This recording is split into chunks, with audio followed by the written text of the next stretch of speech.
You're listening to the Author Stories Podcast, bringing you the story behind the stories and the storytellers. Margaret White, Terry Brooks, Sheena Kamal, Matthew Quick, JT Ellison, Walt D. Williams, Brad Thor, Corey, Dr. O, Brandon Sanders, Robin Mom, Ernest Klein, Jim Butcher, Charlene Harris. Visit hankgarner.com for archives of all the shows.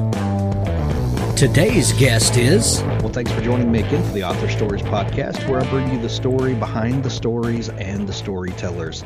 Today, I am super excited to have Brad Thor back on the show with me today. Brad is one of my favorite guests to have because he's one of my favorite authors. And, you know, I posted on Facebook a while back that there are a short list of books that are absolute must-buys as soon as they come out, whether I've read a blurb or not. And Brad Thor's Scot Harvath series is definitely at the top of that list. He's here to talk about his brand new book. It's called Near Dark, and is this book 19 or 20 in the series? Because Amazon is a little confused about it. Yeah, no, that Amazon thing has been just a bear to wrestle and get correct. It's 19 in the series, my 20th thriller overall, because I did a spin-off book once called The Athena Project about an all-female Delta Force team. But for Harvath, this is the 19th, and for those who are listening who haven't read a Brad Thor book before, you do not have to have read a previous book. It's like James Bond movies. You can jump in at any point you want to, and I catch you up real quick without boring long-time readers. So you can start with Near Dark if you want to, the brand new one. Absolutely. And you know, this really is and I know that there's a that you like to tell people they can jump in at any time. And I actually answered that question for someone on Facebook the other day. They said, well, I want to get started reading Brad Thor. Where do I start? And I said, well, just kind of read all the blurbs, and whichever story sounds good to you, jump in on that one, because you can kind of come in anyway. And I promise you'll love the hero and then want to go, you know, and kind of join him on all of his journeys. But there's reboot is the wrong word, but this is Harvath is going through some changes. And if someone has not read the other books, this is actually an opportune time to get in with him now and then go back and read that backstory. How do you feel about writing a character this long and you know, finding new stuff for him to get into? Well, you know, that is the challenge when you write a series character, is revealing a little bit more about the character every time, and then also sending that character on adventures. Because what I sell is entertainment. I sell escape. So sure. I want to give you a great white knuckle thrill ride, hopefully like no one has ever given you before, show you some plots and plot twists that nobody else has done before. And that's what keeps my job challenging. And if it wasn't challenging, I'd get bored pretty fast. So it's hard, and each book gets harder. You would think, having written 20 novels, it would get easier, but it doesn't. That's part of the product of me being the son of a Marine and growing up in the Midwest. We were taught never rest on your laurels.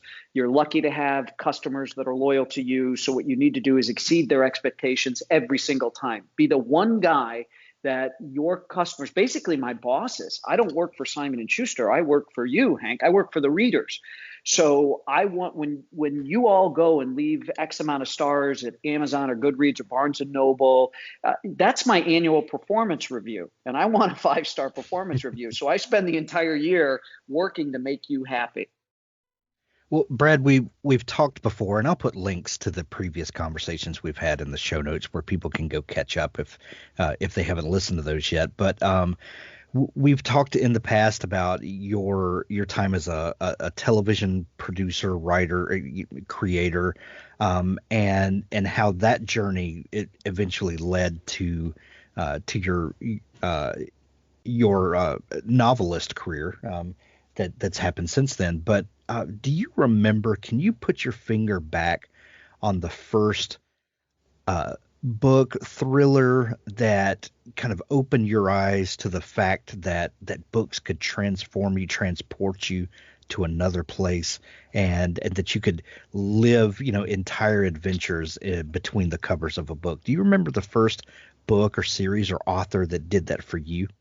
Well, I'll tell you, I was a voracious reader from a very young age. So I read all the Hardy Boys books. I read all the Black Stallion books. I was really into horses when I was a kid. Go figure, growing up downtown Chicago, how I'd end up loving horses. But I remember the Count of Monte Cristo is really what I consider probably the most impactful and original cliffhanger page turner for me. And it was later in life that I learned that Alexandre Dumas had written that to be serialized in a French newspaper. So it was a marketing gimmick for a French newspaper that you would buy the next installment of the paper because you wanted to get the next chapter of the book. So he had to hold you for that chapter and then give you a cliffhanger, which would make you want to come back for the next one. So that was pretty impactful. But I was reading such great writers growing up. So David Morrell, who's just a fabulous, fabulous writer, who I've been fortunate enough to become friends with as an author. But Freddie Forsyth, Tom Clancy, John le Carré, all those people, because my parents read them. So when my parents would finish a book, I'd grab it and I'd read whatever they were reading. The Harold Robbins stuff, they wouldn't let me get my hands on. That was a little too risque. But the other stuff I did get to read, and that came a little bit, when I started getting towards my teen years a little bit more. I wasn't in second grade reading Ludlum, but later, getting eighth grade and into high school and stuff, I would devour those. I absolutely loved them. I wasn't a Sherlock Holmes person. My kids love Holmes. Arthur Conan Doyle, but the espionage stuff, the international intrigue, I really grooved towards that. And that's probably had the biggest impact. That's become my favorite genre. That genre wasn't available to me as a grade schooler just because of what my parents would let me read. But when I got into high school, that really cemented it for me. And Stephen King, in his great book on writing, said that you should write what you love to read because that's where your passion is. And when I speak to young writers, I always add, and you also have a mini PhD in that genre. If you read extensively in the thriller genre, you know what you like, what you don't like, why certain books by your favorite author really bowled you over, and maybe why one clunked for you, but the author got it back. You really understand tempo, pacing, page or chapter length, and all that kind of stuff if you read in one particular genre. And people do that. People love mystery, or they love sci-fi or fantasy.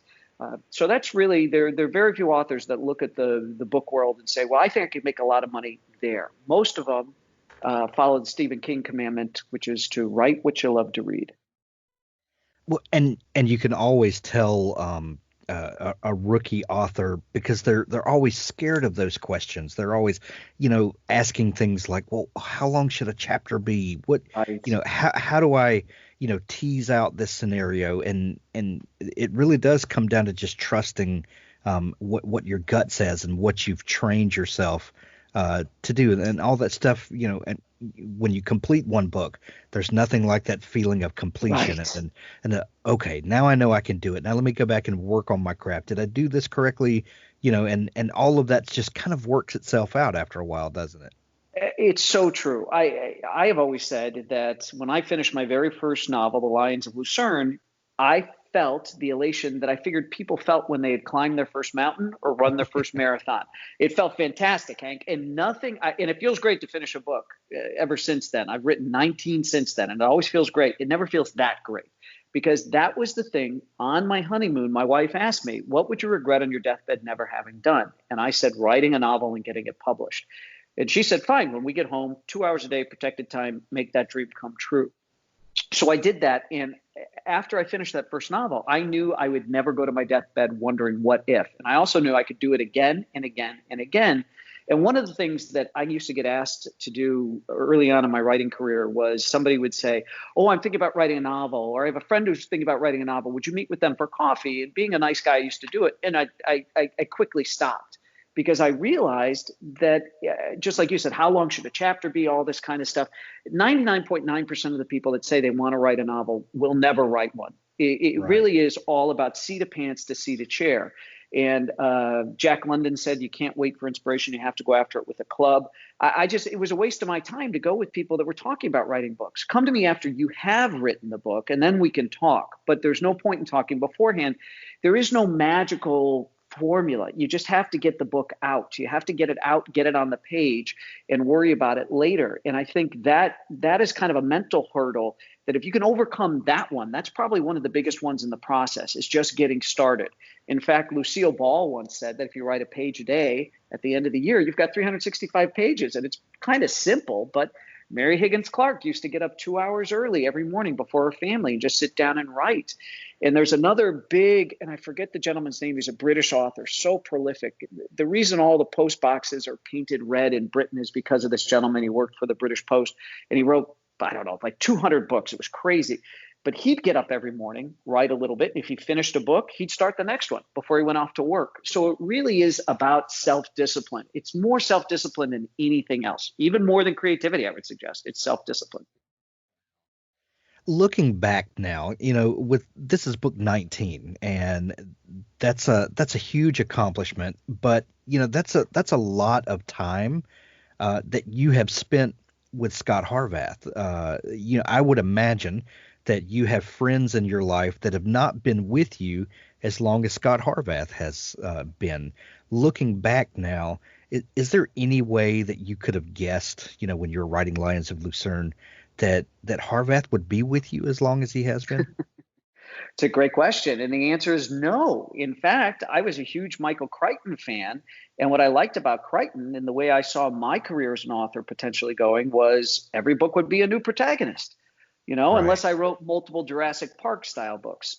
So I had never intended to come back to Harvath. Harvath was a one and done Lions of Lucerne because I wanted the excitement and the challenge and the freedom to create a different protagonist every time. Yet the response to Harvath was so good in my publishing house with the early readers and everything that my editor approached me and said, you have to continue. This is going to be a franchise character for you. You have to keep writing Harvath. People love this. You've developed such a great character. You need to keep coming back. And I said, well, I don't want to. I don't want to be tied to the same character.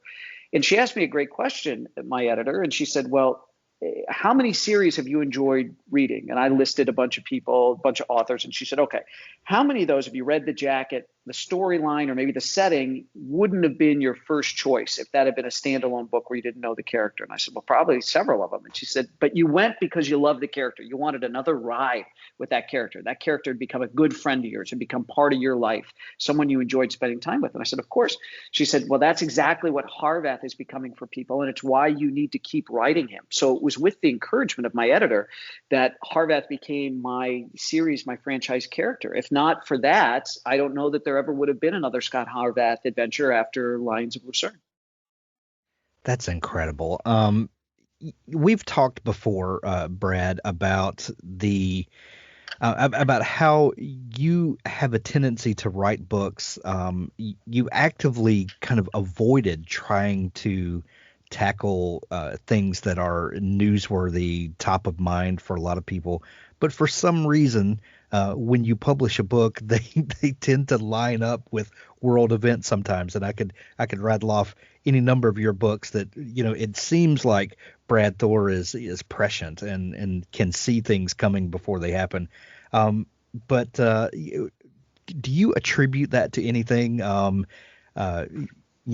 this is kind of tongue in cheek. I know you can't plan these things, but they do kind of have a way of things mattering when the book comes out. Well, it's funny because instead of saying I'm psychic, my wife says I'm psycho, which is kind of funny because it's oftentimes bad things that I've seen that come true. Sometimes some good things, sometimes some interesting international events, things like that. It is. I got to tell you, Hank, I'm a voracious consumer of news. And Stephen King once said that a writer is someone who's trained their mind to misbehave. And that's very much my situation, although I don't know that I've trained my mind to misbehave. I think it's just wired that way, that I look at things and say, what if? And I try to connect dots. This is one of the reasons that I was asked to participate in the analytic red cell units in Washington, D.C., to try to help predict for the U.S. government what the next terrorist attack might look like, where it might come from, where Americans might be vulnerable at home and abroad. So as the son of a Marine, it was an incredible honor to be asked to serve my country, not by picking up a rifle the way my father did, but to use my creativity. So it's just a way that I do these things. And there's certain things that I avoid. Like I've never written about bin Laden because I knew eventually he'd be caught or captured, caught or captured or killed, I should say. So there are certain things I don't touch, but there are certain things where there's a reading of the tea leaves and I've got a certain idea that things might happen. And when they do, it's a combination of having had enough information that I think anybody, if they saw the world through the lens that I did, could have seen this as a potential outcome. But there's a certain element of luck in there too. So when things do come true, whether the novel's been out a week or a year, and then all of a sudden something happens, that's great. But the key for me is to keep the novels evergreen. So let's say you want to go back and read one of mine, or you're at a vacation rental and there's a bunch of books on the shelf and you're like, oh, I've heard of this Brad Thor guy. Let me grab this paperback down and read it. It still feels like it could happen tomorrow, right on your doorstep. So that being evergreen of every single novel standing the test of time is really, really tough. And if I beat the headlines as part of that, that's icing on the cake. What's interesting is there are things that happen like that, but then there are things that happen like 2020. I don't know if you've noticed, Brad, but we're in the middle of a pandemic, a worldwide occurrence, and I've talked to a lot of authors, and what's going to be interesting is to see what kinds of stories come out next year, because we know that with the way the publishing world works, this book, Near Dark, has probably been off of your desk for about a year. You go through the editing process and then all of the things that happen to bring a book to market. But this book is what you worked on a year or two ago, and now you're probably working on another book. But how do you feel, and you can answer this personally if you want, or if you just want to kind of prognosticate about the industry, but how do you feel that this thing that we're going through is going to maybe change the face of the stories that come out later down the road? Well, I'll give you a two-part answer to that. Number one, in my thriller Blowback, I did a bioterror thing, what I thought was a really clever bioterror thing. I talked about Hannibal crossing the Alps to go invade Rome, the Roman Empire, and he lost a bioweapon. And that bioweapon gets rediscovered in a melting alpine glacier, and now it's going to be set loose on the world. That was Blowback. And then Code of Conduct, I did the intentional release of a terrible virus. And the Code of Conduct starts out on page one that the president had been rushed to Bethesda Naval Hospital, and people were freaking out because if the president could get the virus, that meant no one was safe. And that's how I kicked off Code of Conduct. So I've dealt with a bioterrorism thing. I've dealt with a virus thing in ways that I thought were very novel, very creative. As far as COVID's concerned, I think it's probably the worst thing you could do to include COVID in a thriller going forward. I think it's an absolutely bad idea, and I'll tell you why. Number one, it could burn out or we could get a vaccine tomorrow. All right. It's again exactly why I did not write about bin Laden, because I knew eventually he'd be captured or killed. It is so silly to do that. In my professional opinion, I wouldn't touch COVID with a 10-foot pole. The second reason on COVID is I'm selling entertainment. I'm selling escape. I want to give you a break from COVID. So I don't want you to be thinking about COVID. It's bombarding you all day long. Pick up a Brad Thor book and escape for a little bit. And I'll actually add a third thing on there, which is if you're trying to escape from COVID and if COVID is potentially not going to be there, the third thing for me as an author is I really don't want to read spy international thrillers where people are wearing masks. How the heck are you going to have two spies meet if both of them are wearing masks? They have to stand 6 feet apart. How are you going to have the meeting in a cafe in Paris or Vienna or Brussels? How are you going to do a brush pass if you're supposed to socially distance? It just, to me, I don't want to read about that world. I want to read about the world as I knew it before COVID, because I think very quickly, think about the Spanish influenza. What happened right after that? The roaring 20s. As soon as we beat COVID, oh my God, Hank, the world is going to party like it's nobody's business. I can't wait for it. I grew up, seeing things and reading stuff about the 20s. I think we're gonna make the 20s pale in comparison with what's going to happen next. And I don't think anybody's going to want to remember COVID. In fact, I've read a couple of articles that talk about the Spanish flu from the pandemic in 1918, 1919, and how there are very little personal accounts because people didn't treat each other very well. It was a very rough time, and people wanted to forget it. I don't want to write a book that people want to forget. And I think people are going to want to put COVID as far in their rearview mirrors as they can. So if there's any writers listening to this, and I know there's a lot of them, I would think twice before doing something about COVID. Seriously. I think that's great advice. I don't know if you've also noticed, but it's an election year here in the United States, 2020. I know, because you are that damn paper boy. If it's not in the bushes, it's up on the roof. I am missing out on everything. Authors, I have a fantastic new service to tell you about. It's called PubSite.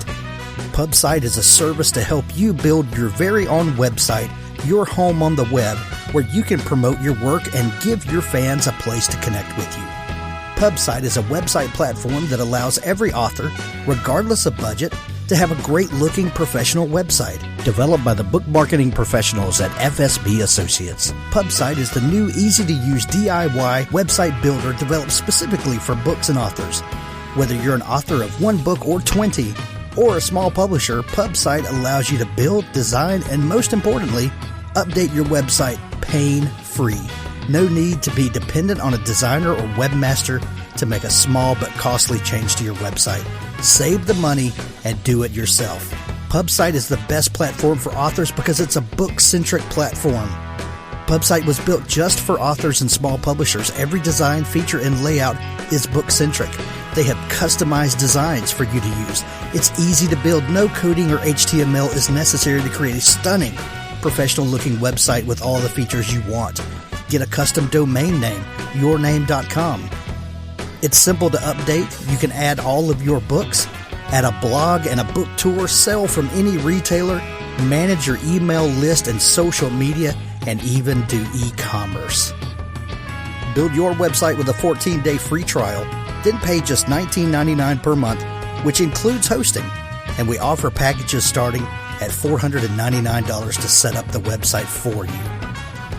Pub-site.com, the place to help authors find their home on the web.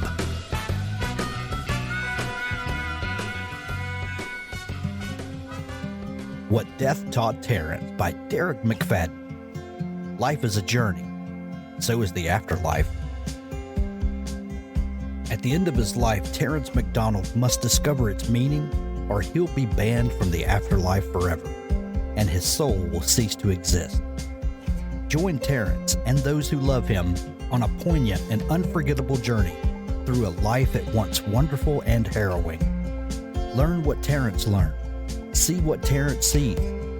By this provocative story's end, readers may even learn a thing or two about themselves. See why people are saying things like, Derek McFadden writes with an insight few can match.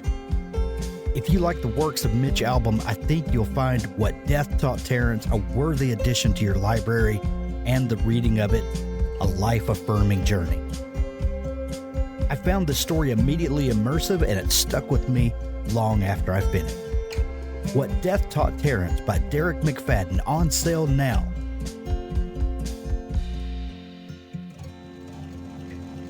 If it's not pandemic news that we're being inundated with, it's political news. There are some writers who, when you read their books, I mean, it's just right on their sleeve. You know exactly where they stand on everything. You are a writer who, on social media and stuff, you don't shy away from your beliefs and where you stand on certain issues, or which candidate that you like more than the others. But when I open one of your thrillers, I'm not inundated with your personal beliefs or your opinion about everything. You have a way of painting characters that's just the least of what I'm thinking about. I don't bring that stuff into the book with me, whereas some other authors, are just fine to do that. They want you to bring in all of your political beliefs and prejudices and for lack of a better word, and they kind of play off of that. Do you have any feelings when you sit down as a writer? Do you turn off those things, or how do you approach kind of what your real world feelings are about politics and things like that, as opposed to Brad Thor, the writer.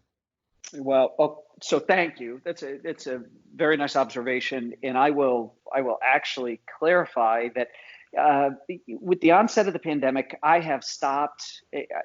I was one of those people that complained to Hollywood, "Shut up and sing," right? I don't want to know your politics and all that kind of stuff. Politics is my baseball.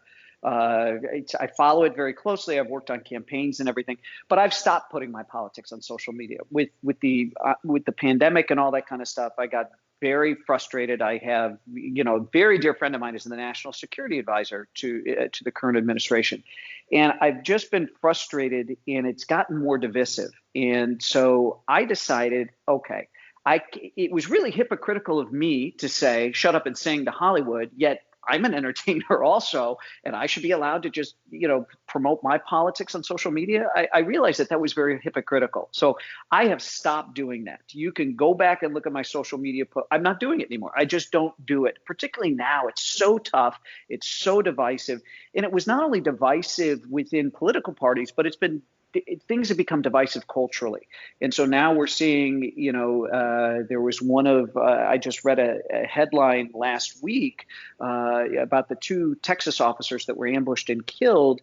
And one of the officers' daughters put out a social media post, and she used a hashtag that was supportive of police officers, and she was absolutely hounded. I just could not believe that people would hound this poor girl whose father was murdered over her. It was just terrible. So I saw somebody say right about the time the pandemic started that Twitter in particular was like giving the dumbest person you could find a bullhorn. And I thought that was right on the money. And I asked somebody very close to me who's very smart, who does not do social media, "Why don't you do social media?" And he said to me, "Brad," he said, particularly on Twitter, he said, "It is like the fight or flight mechanism gets triggered when you post because you're going to get challenged." He said, "But the fight never ends. There's always somebody else that's criticizing." And he said, "And your cortisol is getting up." He said, "It's just not, life's too short. It's not worth it."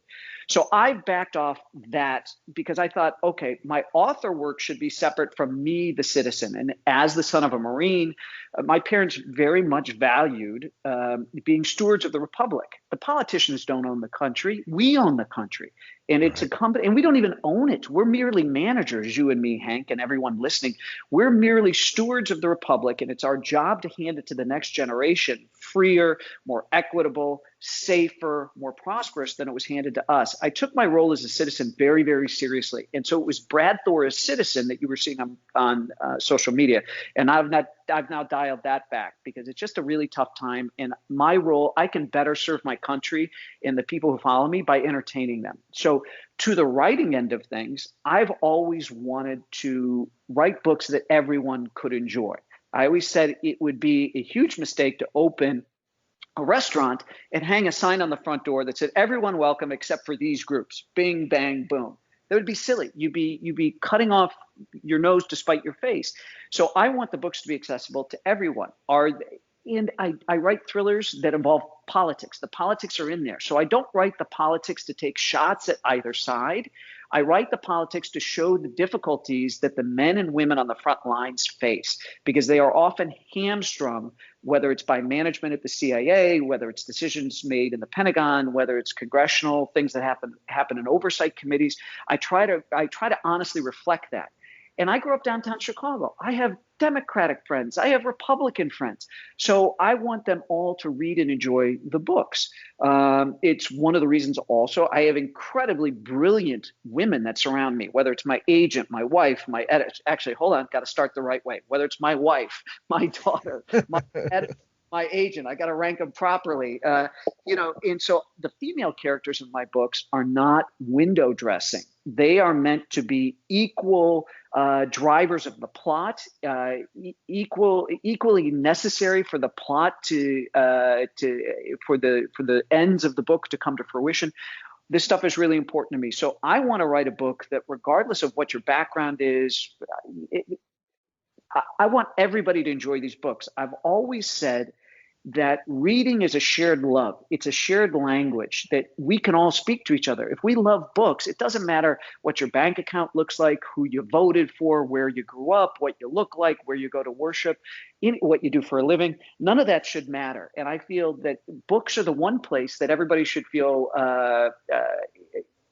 is accessible to them. I don't want anybody to say, well, I wouldn't read that Brad Thor guy's books because he takes positions that I don't like. There may be characters that take some positions that you don't like, but I try to balance those with other characters that show the other side, because I believe most people are inherently good. Even the villains in my book believe they're the heroes in their own story. There's a reason they're doing things. The villains may not be good, but it isn't kind of a cardboard cutout, Dr. Evil, pinky between the teeth and or the twisting of the mustache, if you will. Well, and that's fun, isn't it? Getting to look. To take a certain situation, look at it from both sides. You know which side Harvath is going to take, but what would someone else do? And then what are the consequences of those decisions or that worldview? And that's how you write a great antagonist, isn't it? I think so. In fact, there's somebody who works in my office that Code of Conduct, which we were just talking about, is one of her favorite books, particularly because she loves the villain in that book, Pierre Damien, who is this is going to sound really heavy. And for all of you listening, this is the book I want you to take to the beach or to the lake, take on vacation. That's the kind of book I write. So when I say what Pierre Damien is, don't let the term, if you're unfamiliar with it, scare you off, because it's not. It's a spooky kind of cultish, clubby, weird globalist kind of a thing, but they're called neo-Malthusians, and they believe that there's too many people on the earth and it would be really good if something swept through and wiped them all out. And this guy is very, very interesting. And as I layered that onion, this lady that works in my office, she said, hands down, my favorite villain of yours. Hands down. She loves Pierre Damien in Code of Conduct. And it's because of the way that I layered him and how I went into what his motivations were and why he thought, even though we as the readers see him as the bad guy, he saw himself as the hero of his own story. And so that makes me feel really good when people say, gosh, I found your bad guys compelling. Because one of the worst reviews you could get as an author is for someone, A, to say I didn't finish your book, or B, to say that the characters were two-dimensional. They were cardboard. And so oftentimes I'll start with the villain, and I'll really take a good look at the villain. Once I know what the book's going to be about, I want to know what drives the villain and why do they feel they're correct in doing it. Because it isn't just Snidely Whiplash, again, twisting the mustache and tying the damsel in distress to the railroad tracks. Nobody believes that. You want characters where you can understand them. And this goes back, Hank, to when I was at the University of Southern California studying creative writing and film and television production. We had a writing class, and we watched a movie with Meryl Streep and Dustin Hoffman, real old movie now, called Kramer versus Kramer, about two parents getting divorced and kind of the fight over the child in that. And the teacher asked a very interesting question, which is, okay, there's a hero and there's a villain in this movie. Which is which? And everybody had a different opinion. Who was the hero? Who was the villain? And okay. And they could argue either Meryl Streep was or Dustin Hoffman was, but there was a little bit of both in each of them. So I think the more human you can make characters, the more people can relate to them. That makes them more compelling. That makes the read more engaging. Do you generally have a problem when you begin the planning of a new book? Is there a problem that you're kind of wrestling with, or maybe it's an intriguing news article, or or maybe just seeing something in the geopolitical landscape and wondering, I wonder, if this certain situation went sideways, what would happen? Like, what's that first kind of kernel of an idea that you start rolling around and wrestling with in your mind that the story comes out of? So that's a great question. So like I said earlier, I look at things and say, what if? So that whole Stephen King, writer, someone who's trained their mind to misbehave. For me, I look at everything and say, what if? So my third novel, State of the Union, it was an idea where I said to myself, what if the Cold War really didn't end the way we thought it did? What if the Soviets had just rolled over and played dead? What if it was a long con, if you will, a long game, where they said, we can't beat the U.S. right now. What happens if we just pretend to give up? And they project that they're going to get all this international aid, and they'll pretend to decommission X amount of nukes and all this kind of stuff. It was really compelling. I thought, okay, that'd be a cool idea for a thriller. The idea for my novel Takedown. I was in New York. I had a nugget of an idea. I was going to be meeting with my editor to pitch a new novel. And my wife and I checked into the hotel and went downstairs to the hotel bar to have a drink. And I was sitting there and I said, Manhattan's an island. What if all the bridges and tunnels got taken out? Why might somebody want to do that? And that what if gave birth to blowback. So a lot of my ideas happen that way. And two books ago, Spy Master, we'd been in Afghanistan a super long time. We'd been in Iraq a super long time, and we're a war-weary nation. We've been at war a long, long time, and there was a lot going on with NATO, with the current administration, and were NATO members, honoring their obligation to put 2% of their GDP into their own militaries, and many weren't. And I thought, okay, this is really interesting because we're signers to the NATO Charter, and Article 5 says an attack on one is an attack on all. Well, we know Putin took over the Crimean Peninsula, and he's got his sights set on reconstituting kind of the old Russia. So there are 3 NATO member states you don't hear a lot about. They're very small. They're on the Baltic, Latvia, Lithuania, and Estonia. Well, if Russia moved against one of those, would a war-weary American public be willing to send its sons and daughters to capture that back from Russia, particularly when most Americans can't find those places on a map? If you gave them a map without the country's name, would they be willing to go into one of these places? Maybe some of them hadn't even heard of before. And I thought, ooh, boy, that's a difficult thing. Okay, now take President Trump and his current administration out of it. What if you did have a president who was pro-NATO or reluctant with NATO, who saw that this could be a big problem and knew that there wouldn't be public support? What would you be willing to do to prevent that war? Because Article 5, an attack on one is an attack on all, has only been triggered once, and the United States triggered it after 9/11. So what if Latvia, Lithuania, or Estonia said, oh my gosh, Russia's attacking us? Would we be willing to go? And as I dug into that, I found out that the Rand Corporation did a war game scenario where they ran the simulation hundreds of times, probably 1,000 times, with very high-end U.S. generals, some playing the role of Russian generals, some playing U.S. generals, and then they would mix them up and switch sides with them. Every single time Russia got away with it. And I thought, oh, this would be a perfect thriller. What might the United States do if it got a little bit of intel that Russia was about to go? What would the United States be willing to allow Scot Harvath, my protagonist, to do to prevent that Article 5 being triggered, Russia being able to grab one of these NATO states? Because if Russia did grab one of these states and we did nothing, it's the end of NATO. So how do you preserve NATO and not go to war? And so that was kind of my thriller. So Harvath got set loose in this part of the world that I'd never set a novel in before. And the more I read about it, the more I realized, oh, the Russians have their eyes set on this little island off the coast of Sweden, because if they could put missiles there, you don't get into the Baltic Sea with American ships. You can't fly planes there because the Russians' air defense systems will take you out. And the most fascinating piece of information I got was that trying to move American military equipment out of Germany or Poland up into the Baltic states, the railroad gauge changes. And we have to take everything off of train cars and put them on new train cars. And every one of those switching depots is already mapped out by the Russians for sabotage. So there's all of these roadblocks on why it should not work for the United States. So as a thriller author, to say, how do we make it work? How do we actually get away with this before Russia can get it? Was just too much fun. So it was really neat to kind of refresh like the Cold War era thriller and set it in a modern day setting with real life stakes. I love that so much.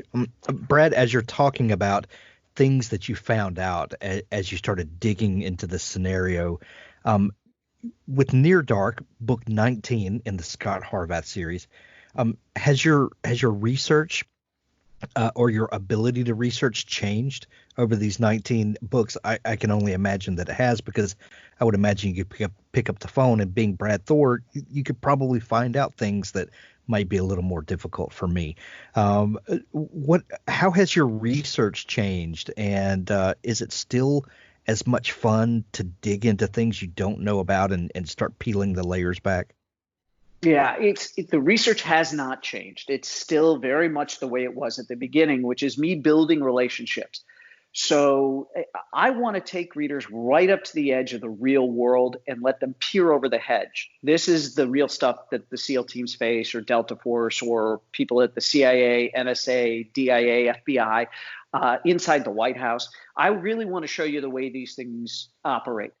But at the same time, my job is to keep those pages flipping by really fast. Because again, I want to give you an escape. I want to entertain you. I want you to have a fun read. You can read over the weekend. In some cases, people read the books without even moving, one sitting, which is a huge compliment. So my goal is to get the best information I can get and then make it as entertaining as possible. Now, I'll have, people at the CIA say, okay, well, you would do this, this, this, this, this, and this. And I'm like, okay. And I take all the notes and everything. And then they read the book and they're like, Thor, we told you there'd be 8 meetings before your hero can get from here to there. I said, yeah, but nobody's going to sit through 8 cutouts. Nobody's going to take 12 taxi cab rides, 3 buses, 2. I get it. I'm not writing a training manual to be used at the farm for new CIA recruits. So that's not what this is. I'm writing fiction. So part of writing fiction, I could paraphrase, but I'm not going to. I'm going to give you the Elmore Leonard quote that he always gave young writers, which is, leave out the parts that people skip, right? I'm a big Clancy fan. I loved Clancy growing up, but my dad swore, this was my dad's joke, that Clancy got paid by the word, because you'd have these long passages of how a guidance system on a certain type of missile works. I don't care. All I want to know is there's 2 guys on the ground that have a laser designator, and they can paint a target. And, nobody else can see this laser except for the missile comes in and the missile hits the target based on where these guys were painting. I don't need to know that the gyroscope rotates this way, blah, blah, blah, blah, blah, inside that. I don't care. That was the stuff that I always skipped in the Clancy novels. I'm not that, I don't need that much technology. So in my own novels, I don't put a lot of that stuff in. Like, I'll describe what a weapon looks like. I'll give you the full name of the weapon. And what's kind of neat is my favorite class of fan mail that I get is when I hear from men and women in the SEAL teams, the FBI, CIA, so on and so forth, that say, wow, you nailed it. That's the gear we carry, or that's tactically some of the stuff that we've been doing currently, or blah, blah, blah. Those are the same situations, problems we had in this area of the world, same kind of craziness back at the office that was going on. That to me is a real compliment. So that's the balance I have to strike as a thriller writer is, again, I'm not a teacher. These are not instructional manuals. These are thrillers. So you have to decide what parts to leave out, what parts to keep in. And that sometimes can be really, really hard, because there's a lot of fun stuff I want to include. But if it slows down the pacing, you have to be willing to yank it out and leave it aside. Brad, in my imagination, a couple of years ago, you woke up one morning just pissed off at Scot Harvath and just decided to make his life a living hell. And the last couple of books have kind of borne that out. With Near Dark, we see a Harvath that is he's at the end of his rope. He's in worse shape than we've ever seen him before. There's a discussion that I like to have with people that write long series, like Scot Harvath. When we pick up a book, I'm not worried that you're going to kill Scot Harvath, because I'm assuming that there's going to be a book 20 in this series.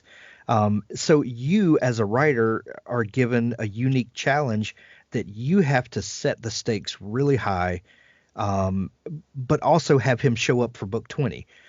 So as a writer, what do you get to do to Scott to keep those stakes high, to keep me on the edge of my seat, wondering what's going to happen, but preserve him? That's a unique situation to be in. Yeah, and it's tough, and it's interesting because so the book we were just talking about, with all the NATO stuff and Russia moving on a Baltic potentially, that was 2 books ago, Spy Master. And I wrote Spy Master and I turned it in to my agent, to my agent and my editor. And my editor got back to me and said, yeah, I want to do something else with the ending. I said, okay, what do you want to do? And she said, I don't know. But she's great at telling me, we need something else here. And I'll say, what is it? I don't know. You figure it out. You're the writer. I'm the editor. You're the writer. You figure it out. So I ended Spy Master with a cliffhanger. And what was really tough was then I had to start writing the next book, Backlash. So I had to address what about that cliffhanger? What does that mean? And it looked like that Russell Crowe movie, A Beautiful Mind. I had all these things taped to my wall. I looked like I was having a nervous breakdown, a mental break, because I had all these charts and Post-it notes and all this kind of stuff in my office, trying to figure out what direction made the most sense. And I said, okay, what direction will be the hardest for me as a writer? What bears the most risk? What will be the biggest risk I can take with my readers, and professional risk that I could take as an author? And what scares me the most?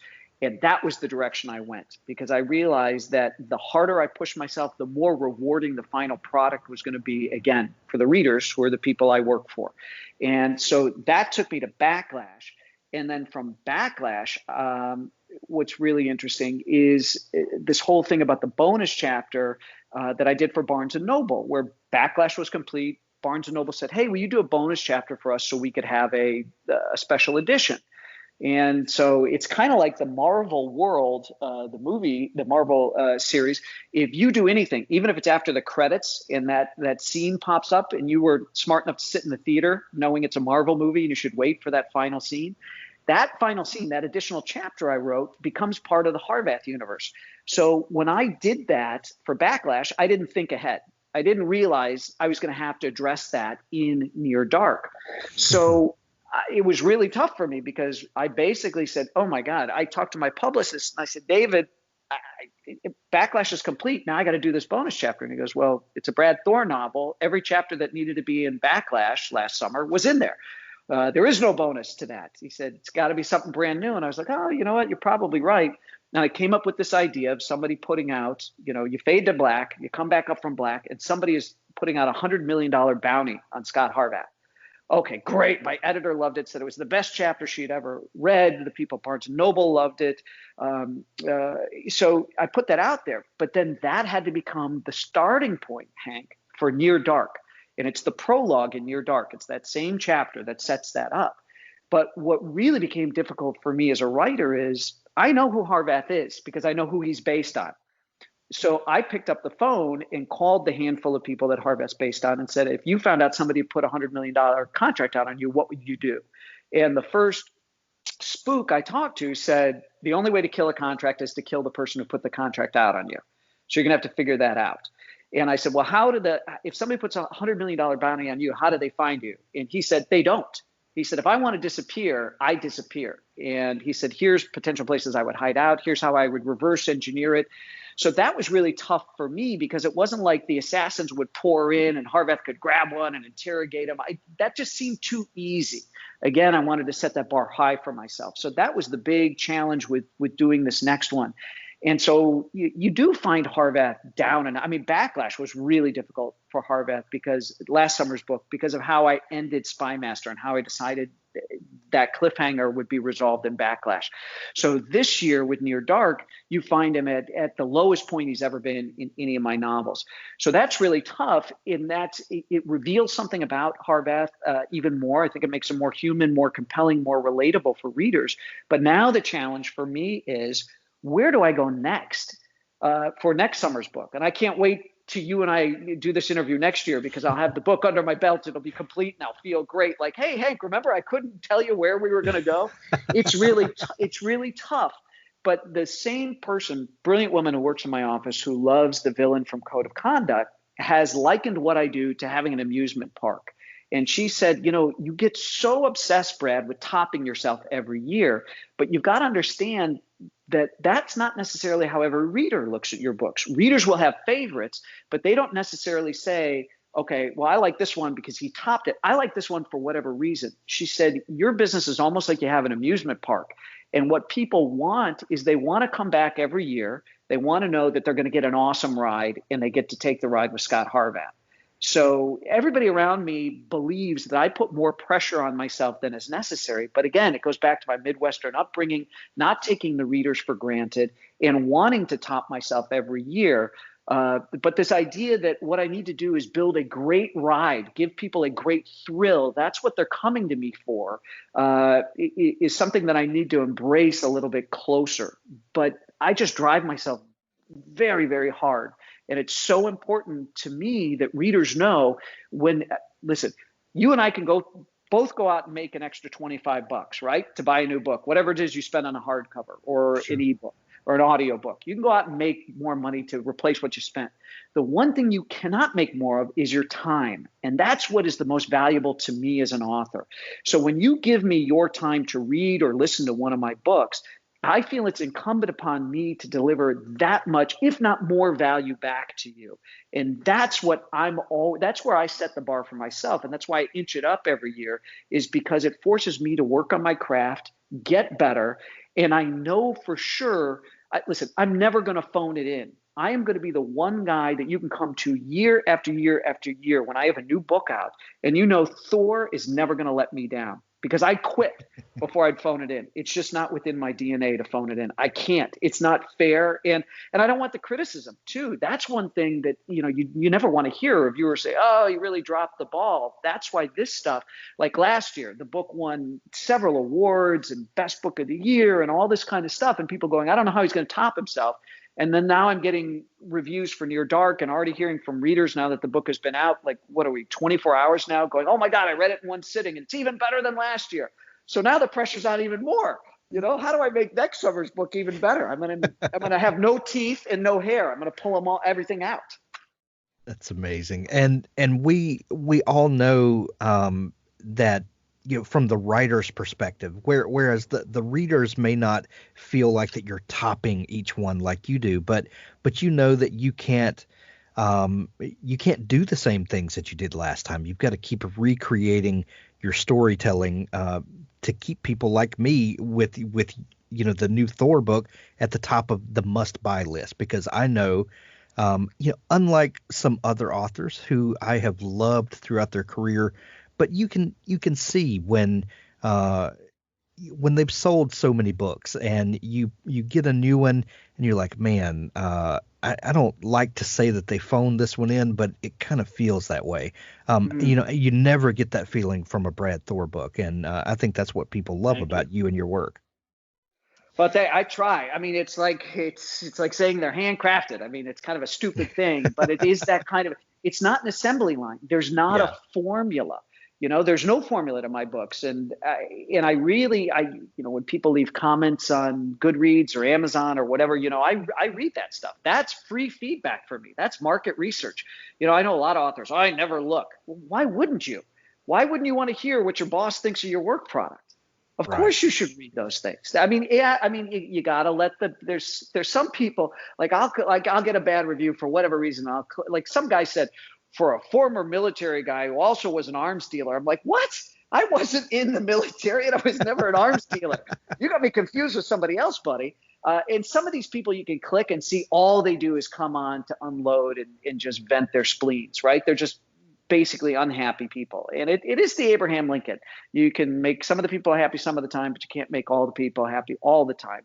But I do try. And I think it's a testament to having readers come back and reviewers like you being so kind to say that I'm on your must-buy list and that I should be on other people's must-buy list.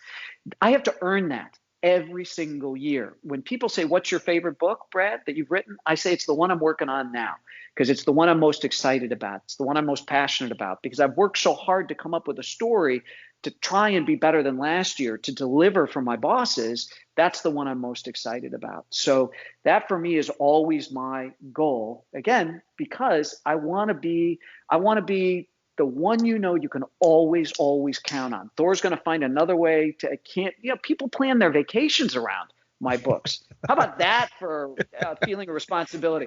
Somebody says, okay, I look at when your book's coming out and then I plan my vacation so I can read it on vacation. Holy crap, you want to ruin somebody's vacation? They planned it around your book?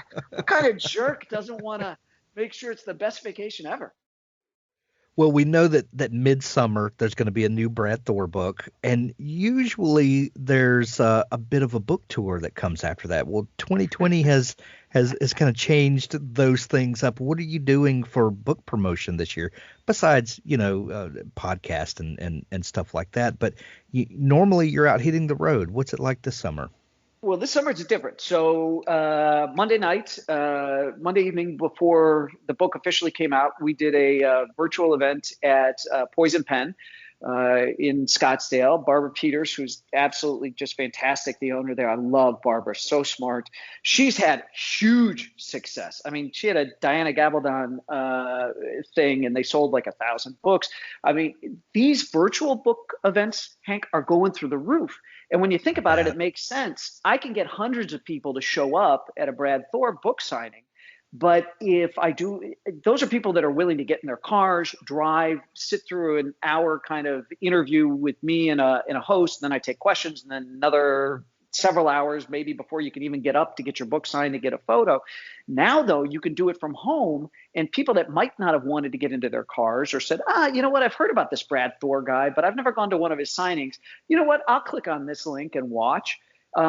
So this so far, and I could do a bunch in one day, which is what I did yesterday when the book pubbed. So our hope is that we're going to actually reach even more people, that this will actually be a benefit. And with all of kind of the slowing and rolling back of phases because of the spikes in COVID and stuff, we found a lot of people are sick of the news. They've watched pretty much everything they're going to watch on TV and Netflix. And there is this wonderful new tidal wave of readers coming back in saying, I just want to escape. Oh, I heard this Thor guy is pretty darn good when it comes to escapes. I'm going to give him a try. So these virtual events are something new for us, but they allow us to potentially reach more people. So it's early in the game. Like I said, I just started 2 nights ago on Monday night. So it's something I'm not, I don't have all the feedback yet, although what we've gotten so far, it's been awesome. It's really been awesome. It's actually outpacing what we thought it would do. So it may turn out that this is just a great thing to incorporate along with, because there's no substitute for seeing people in person. Sure. And being able to shake hands and hug your fans and get photos with everybody. I'm looking forward to that part coming back. But the way we're doing it right now, knock on wood, it continues to work as well as it's going, because it's exceeding all expectations. It's fantastic. Well, what's interesting is we've heard stories of businesses that, have gone to people working from home and virtual offices, and people realizing that, maybe we should have been doing some of this all along because it's actually more efficient. And I'll be interested to see, a year or two down the road, when all this COVID stuff is over and life begins to get back to normal, how much of the things that we've done that stick with us, because, we realize, hey, that's maybe a good thing that we can incorporate. Well, I'll tell you, I can be in a lot more places in one day.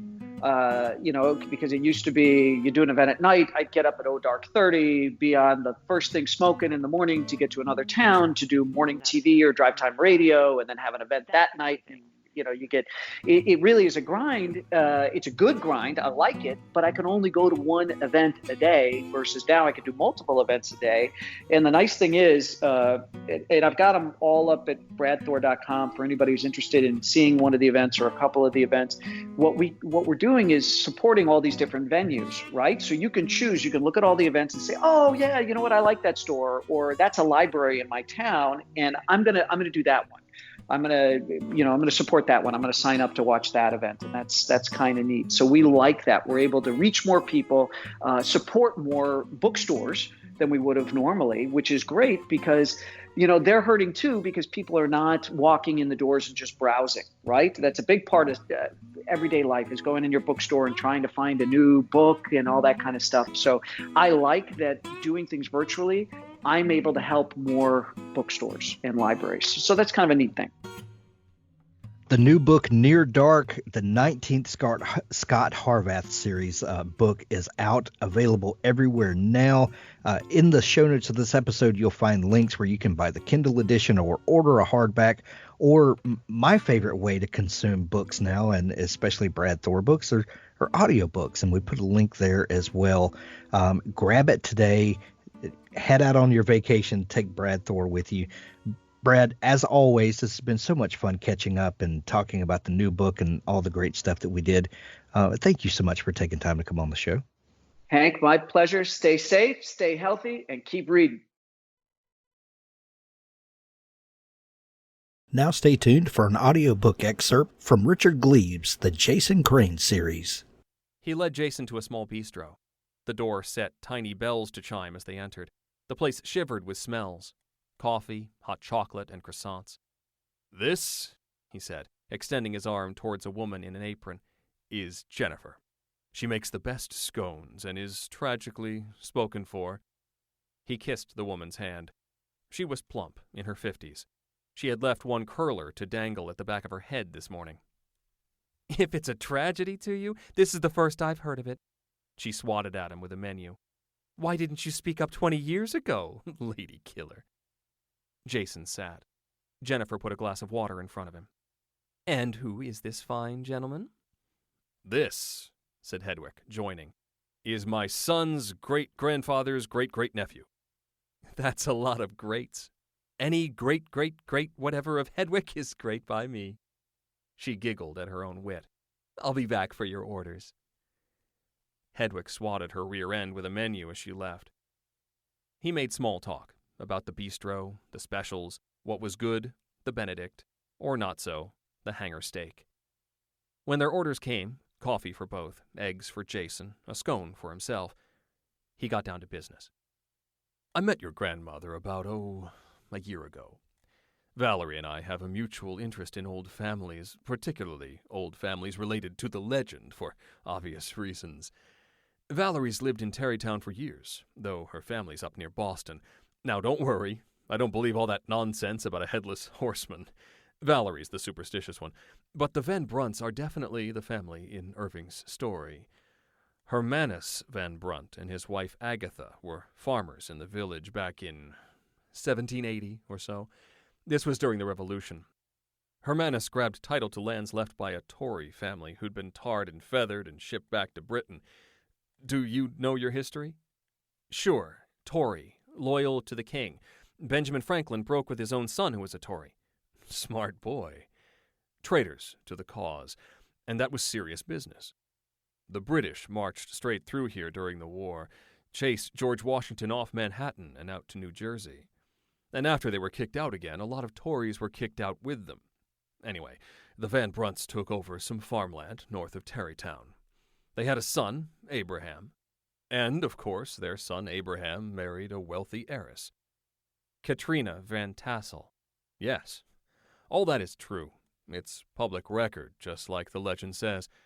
My mother left behind quite a few documents written by Abraham Van Brunt, Brom, in Dutch mostly. He was powerful around here. With Katrina's money, he became the biggest stone merchant in the state. He died in 1850. After him, it's Dylan Van Brunt, his son, Joseph, the grandson, then Cornelius, then... Sorry, genealogy is not my thing."